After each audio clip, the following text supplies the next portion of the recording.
Así que bueno, básicamente los puntos principales que dijo Caputo en esta presentación, que fue de más o menos media hora la presentación que hizo él, luego se dio lugar a las preguntas de todos los legisladores, aunque bueno, terminó con un escandalito pequeño, ¿no? Hacia el final, cuando faltaban 10 legisladores todavía para interpelarlo, perdón. El papelito. El papelito que mi vida me dio mucha ternura, ¿no? Porque le puse una carita sonriente, qué sé yo, me dio un poco de ternura, la verdad. Pero por otro lado, a ver, más allá del papelito, que también acá hay una cuestión que es como se deja pasar la parte más importante, ¿no? Que es justamente todas estas acusaciones que tiene el ministro Caputo de corrupción por las cuentas offshore y también por el crecimiento de la deuda, esto del bono a 100 años y también otras emisiones de deuda. En este caso, bueno, lo de Cerruti y lo de Caputo, que de hecho, si uno ve el video de ese momento, ¿no? Del famoso escándalo del papelito Gate, bueno, sí, está bien, lo disfruta, de hecho, como que se sonríe el ministro, ¿no? Y la verdad es que fue un poco, yo considero que fue un poco hacerle el juego a eso, ¿no? A darle pie para retirarse, que de hecho se dejó entrever porque todavía los micrófonos seguían abiertos, el ministro dijo, vamos, total, yo ya estoy muerto. Así que, bueno, se ve que estaba un poco incómodo el ministro ya con las últimas preguntas. Sí, estuvimos sacando un fragmento de las preguntas de Kicillof. Terrible la cara de Caputo. Sí, no fue la misma cara que cuando fue el escándalo del papelito, claramente, porque, bueno, según, por ejemplo, datos del INDEC, el endeudamiento del país en el 2017 fue de más de 51 millones, casi 52 mil millones, de dólares. O sea, un 28% más que el año anterior. Y también, bueno, justamente en lo que vos decías de las preguntas de Kicillof, sobre todo una puntual que, bueno, que justamente Axel Kicillof, el ex ministro de Economía y, bueno, ahora diputado por Unidad Ciudadana, tiene que ver con los fondos buitres, ¿no? Porque él justamente estuvo muy al calor de lo que fue todo el debate con el tema de los fondos buitres allá por el 2014. Bueno, justamente el reclamo del diputado era que no estaban los informes de pago de los fondos buitres, es decir, no se clarificó nunca desde el gobierno cómo fue el pago. Allá por el 2016 se pagó todo lo que se le debía a los fondos buitres, bueno, que fue todo un escándalo de proporciones en su momento, y justamente le adjudicó, digamos, esas crisis recurrentes del país también a una excesiva toma de deuda. Entonces la interpelación a Caputo era justamente por qué seguía tomando deuda cuando el país cada vez iba iba experimentando cosas mucho más fuertes y muy deterioradas, digamos, en las capas sociales. Entonces, bueno, también habló de las offshore, que eran un instrumento para el delito, el diputado Kicillof.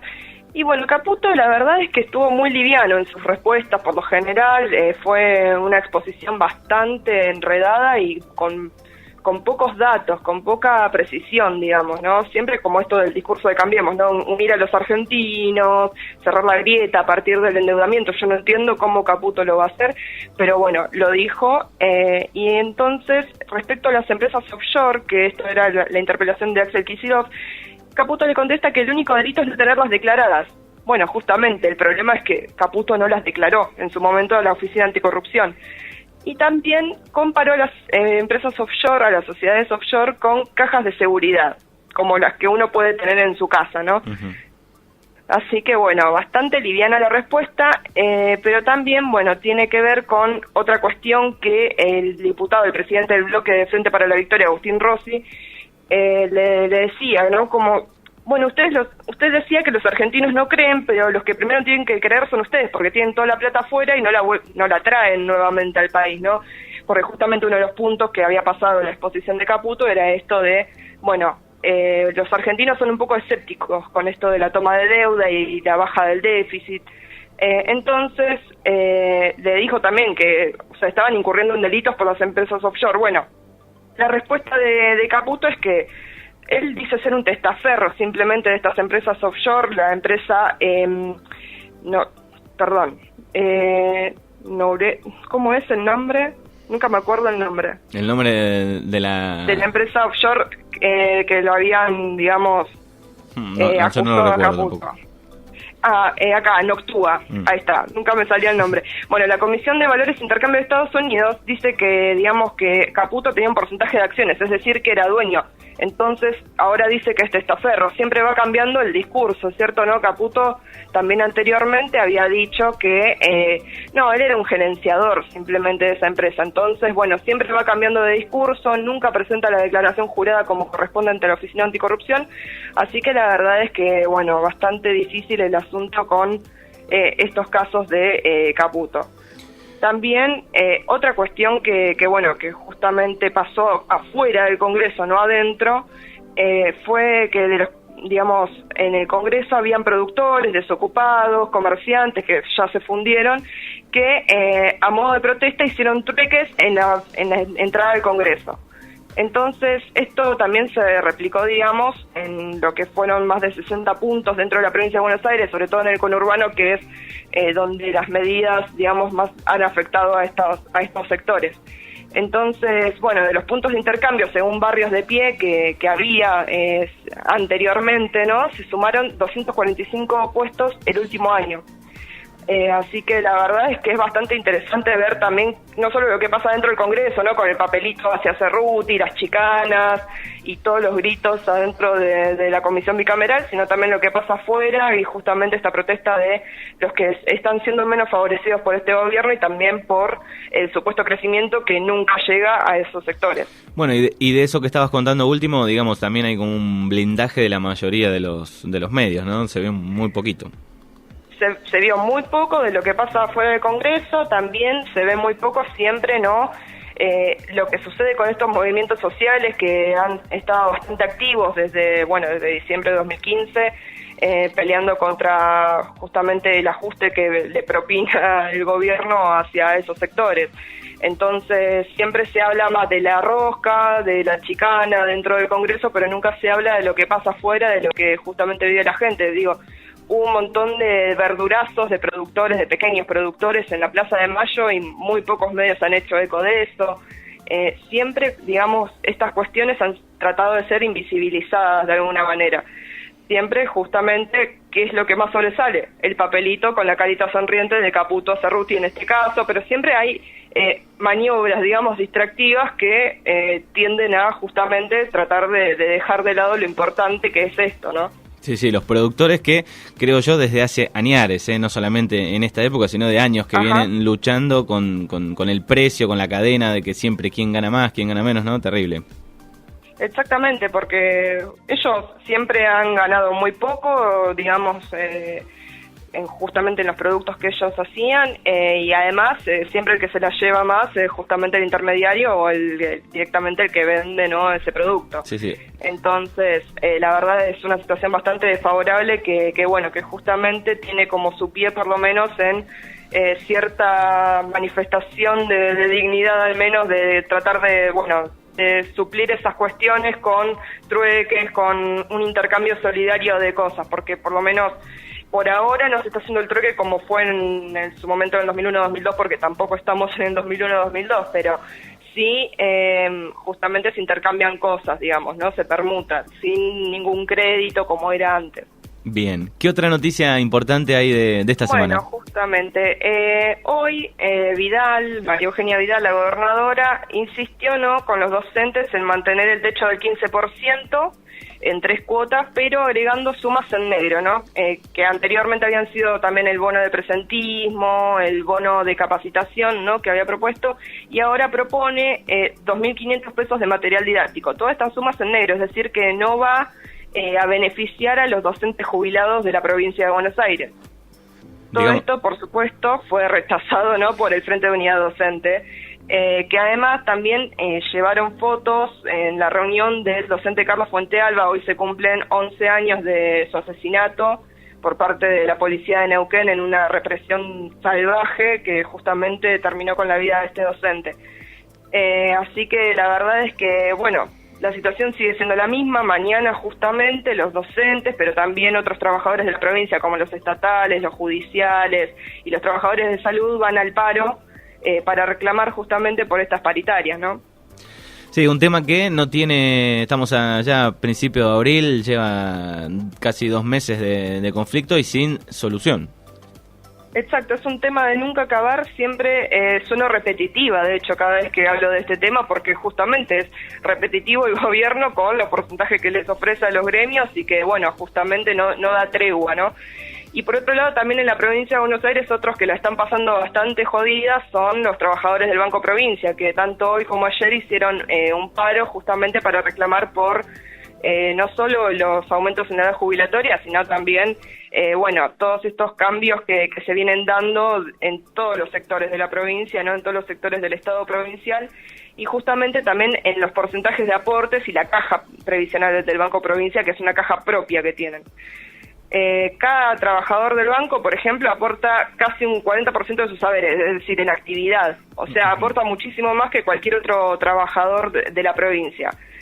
Y también ya jubilados siguen aportando esa caja. Entonces, la verdad es que esta reforma no solo que los perjudica muchísimo, sino que también termina tratando de quitarle, digamos, algunas cuestiones no quiero decir privilegio porque justamente es la palabra que todos los bancarios en este momento están odiando, pero sí algunas cuestiones que tenían como beneficios los trabajadores del Banco Provincia. Entonces, la verdad es un tema bastante caliente y que justamente la gobernadora está siendo muy fuerte con ellos.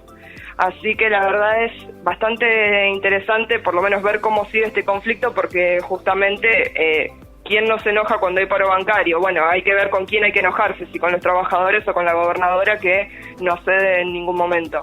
Exacto. ¿Hay algún tema más? No, ningún tema más por hoy, porque la verdad me pareció que estos dos temas eran muy importantes, sobre todo el de Caputo en el Congreso, ¿no? Y estas cuestiones que fueron pasando. Siempre hablamos de Luis Caputo y sus millones de casos de corrupción, aunque mantenga un perfil bajo. Pero bueno, la verdad es que me pareció muy importante destacar estos dos temas que son centrales y que justamente no tienen que ver con esos elefantes, esos papeles que nos pasan, ¿no? Te iba a preguntar tu mirada sobre el caso, que es un caso muy delicado, sobre la pedofilia, los menores, todo lo que tiene que ver con los clubes, pero ¿qué se comenta? ¿Qué hay detrás del lado del periodismo? Digamos, estos periodistas que fueron atacados, acusados por Natalia Haidt, pero fue a declarar, tiene muy pocas pruebas o prácticamente nada, ¿no? ¿Qué se comenta?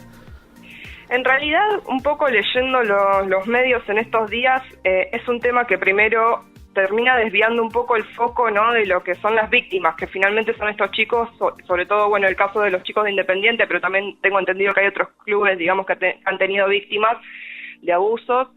La verdad es que se pierde el foco justamente de lo más importante, que son las víctimas, y se pone el foco ahora en los victimarios y en quiénes son y todo este morbo que se genera en los medios de comunicación, como por ejemplo cuando hablan de Fantino, cuando hablan del negro González Oro, de Carlos Pagni, el periodista de La Nación, cuando hablan de toda esta gente, ¿no?, que está vinculada.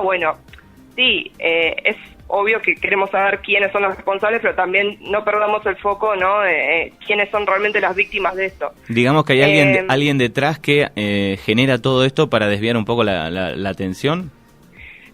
Yo creo que en realidad tiene que ver con esto de dar algunos carpetazos, pero también cierta hipocresía, ¿no?, que maneja el periodismo en la Argentina, que tiene que ver con, Fantino diciendo que por favor no manchen su nombre, que esto es una operación burda, que justamente Fantino, que ha sido artífice de un montón de operaciones mediáticas en contra de exfuncionarios en este caso, que tengo el recuerdo de tantas cosas que ha dicho Fantino sobre eso y que nunca tuvo el mayor recaudo en decir lo que sea. La verdad es que por lo menos me parece un poco hipócrita de parte de ese tipo de gente decir eso. Y por otro lado, sí, un poco este tema de los carpetazos, ¿no? De a ver si decís algo en contra de tal cosa, te vamos a denunciar. Natalia Haidt igual es una persona que yo la verdad no la conozco demasiado, la trayectoria que ha tenido, sí, obvio, los escándalos mediáticos, pero ella dio a entender en algún punto que había trabajado para servicios de inteligencia, para una empresa en realidad que le había solicitado inteligencia. La verdad, Natalia Haidt haciendo inteligencia me resulta bastante extraño. Por eso mismo No estoy justificando a absolutamente nadie, si justamente hay abusadores, tendrán que recibir su pena, su castigo y su condena social por lo menos y judicial también.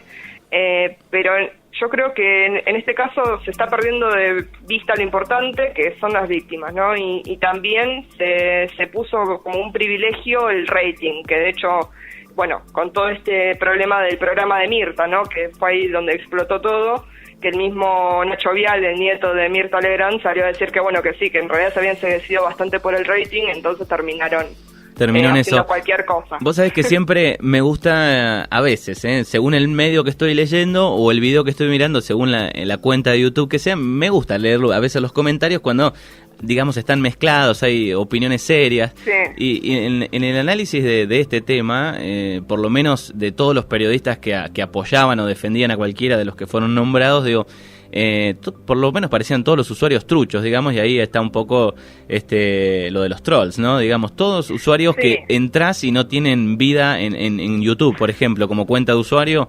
dándole con un caño al que opinaba a favor de Fantino o del Negro o de cualquiera de los involucrados. Claro. La movida que arman es increíble. Sí, es que, bueno, justamente también un poco retrocediéndome hacia algunos meses, en realidad semanas, hubo un informe de Amnistía Internacional sobre el tema de los trolls justamente y la cuestión de tratar de defenestrar por las redes sociales a cualquier persona que tenga, digamos, un pensamiento distinto al que lo contrata este troll. Claro.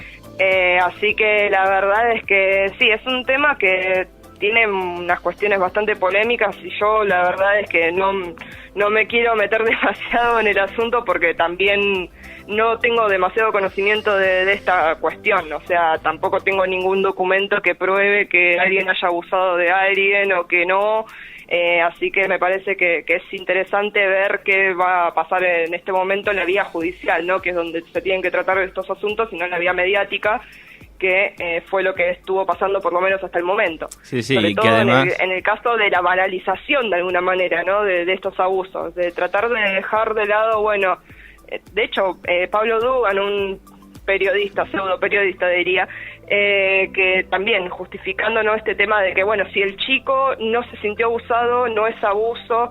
Bueno, no, yo no me voy a poner esa tónica porque me parece que es una visión bastante paupérrima y poco humana incluso. Siempre, obviamente, yo me voy a poner del lado de las víctimas. En este caso son estos chicos que son menores de edad y que se animaron a hablar. Ahora habrá que ver qué pruebas hay y, bueno, y también, obviamente, ver qué situaciones se van dando respecto a las condenas, ¿no? Exacto, y bueno, yo escuchaba también a alguien de la AFA, bueno, que ahora, digamos, van a reglamentar y controlar un poco más a los clubes, porque no tenían ni siquiera potestad para hacer para entrar a, no sé, a los lugares donde había menores, desde el lado de la AFA, eso escuché hoy. Claro, bueno, habrá que ver qué medidas se toman en esta AFA, que también ha sido cómplice y que de hecho han salido muchos exjugadores de distintos clubes a decir, sí, esto siempre pasó, pero bueno, nadie lo decía, como naturalizándolo, y de hecho en la Unidad Fiscal 4 de Avellaneda lo llamaron a declarar a un exjugador independiente que había dicho exactamente eso. Entonces también hay que ver cómo se va naturalizando en el fútbol esta cuestión de los abusos y cómo también, por suerte, se animaron a hablar chicos que bueno, que las tenían todas las de perder, digamos, ¿no?